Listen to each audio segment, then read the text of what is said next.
হাই friends, স্বাগতম জনাইছোঁ সকলোকে মোৰ ইউটিউব চেনেললৈ পুনৰবাৰ। আজি মই আপোনালোকক দেখাম এটি বিউটি টিপ। মোৰ পাৰ্লাৰত বৰ্তমান মোৰ ষ্টুডেণ্টসকলে প্ৰশিক্ষণৰ কাম কৰি আছে, ট্ৰেইনিঙৰ কাম কৰি আছে। আজি তেওঁলোকে হেয়াৰ ষ্টাইলৰ ওপৰত শিকাৰ যত্ন কৰিছে। এয়া চাওক, মই আপোনালোকক দেখাবলৈ চেষ্টা কৰিছোঁ। এয়া কল্পনা বাইদেউ, বৰ্তমান তেখেতে হেয়াৰ ষ্টাইলৰ ওপৰত তেওঁ শিকি আছে। এয়া চাওক কি সুন্দৰভাৱে তেওঁ হেয়াৰ ষ্টাইল কৰিবলৈ চেষ্টা কৰিছে আমাৰ এই আমিনাৰ ওপৰত। এয়া আপোনালোকে ভালকৈ চাওকচোন, মই দেখাবলৈ চেষ্টা কৰিছোঁ। তেওঁ কি সুন্দৰভাৱে চুলিখিনি কম কমকৈ লৈ ইমান ধুনীয়াকৈ হেয়াৰ ষ্টাইলটো বনাবলৈ যত্ন কৰিছে। গতিকে আপোনালোকে চাওক কেনেদৰে তেখেতে হেয়াৰ ষ্টাইলটো কৰিছে। সঁচাকৈ বহুত ভাল লগা এটি মানে মুহূৰ্ত, যিহেতু প্ৰত্যেকগৰাকী মহিলাই ভাবে যে তেওঁলোকে জীৱনত কিবা এটা কৰক, নিজৰ ওপৰত আত্মনিৰ্ভৰশীল হওক। সেই উদ্দেশ্যেৰে তেওঁলোকে খুব এটা সুন্দৰ জীৱিকা, যিটো নেকি সকলোৰে ভাল লগা, এগৰাকী মহিলাই নিজকে খুব সৌন্দৰ্য মানে ধুনীয়াকৈ ৰাখিবলৈ মন কৰে আৰু নিজেও খুব ধুনীয়াকৈ থাকি ভাল পায়, আনকো খুব ধুনীয়াকৈ সজাই পৰাই তুলিবৰ কাৰণে খুব মন কৰে। সেই উদ্দেশ্যে তেওঁলোকে এই ৰূপ বিশেষজ্ঞ হিচাপে নিজকে প্ৰতিষ্ঠিত কৰিবৰ কাৰণে তেওঁলোকে প্ৰশিক্ষণ লৈছে।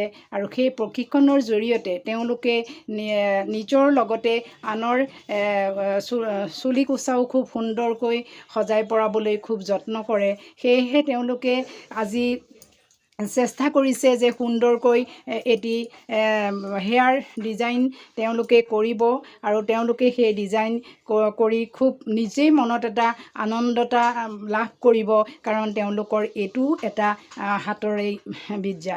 গতিকে এই যি হাতৰ বিদ্যা এগৰাকী মহিলাই শিকিবৰ কাৰণে ইচ্ছুক হয়, গতিকে এই হাতৰ বিদ্যা এগৰাকী মহিলাই যেতিয়া শিকিব পাৰে বা এই বিদ্যাৰ পৰাই এগৰাকী মহিলা খুব সুন্দৰভাৱে আত্মনিৰ্ভৰশীল হৈ পৰে।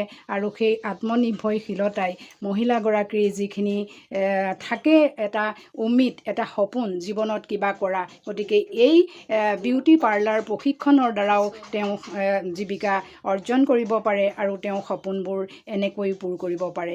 সেয়েহে বহুত এটা সুন্দৰ জীৱিকা, আপোনালোকেও চেষ্টা কৰিব। গতিকে ময়ো আকৌ আপোনালোকক দেখাইছোঁ, চাওক এয়া বৰ্তমান তেখেতে কৰি আছে কি সুন্দৰকৈ।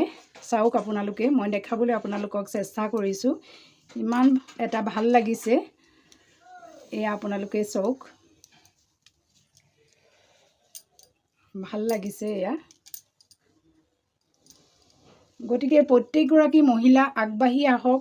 আপোনালোকৰ যিখিনি বহুমূলীয়া সময়, সেই সময়খিনি পৰিয়ালক দিও কিবা এটা নিজেই শিকাৰ এটা হেঁপাহ গোটক আৰু এনেকৈ একোটা জীৱিকাৰ পথ আপোনালোকে বাছি লওক। হয়তো আপোনালোকৰ ভৱিষ্যত খুব এটা সুন্দৰ হৈ পৰিব,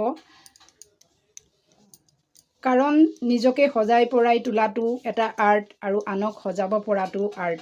গতিকে এই আৰ্টটো সকলোৰে মাজত নাথাকে, কিন্তু যাৰ মাজত থাকে তেওঁ অত্যন্ত ইচ্ছুক। সেয়েহে তেওঁলোক আহিছে আজি প্ৰশিক্ষণৰ উদ্দেশ্যে, কিবা এটা শিকাৰ উদ্দেশ্যে।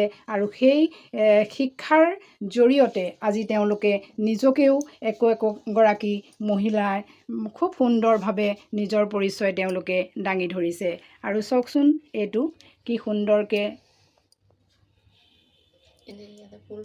বনাইছে। মই আপোনালোকক খুব ওচৰৰ পৰা দেখাবলৈ চেষ্টা কৰিছোঁ। চাওকচোন এয়া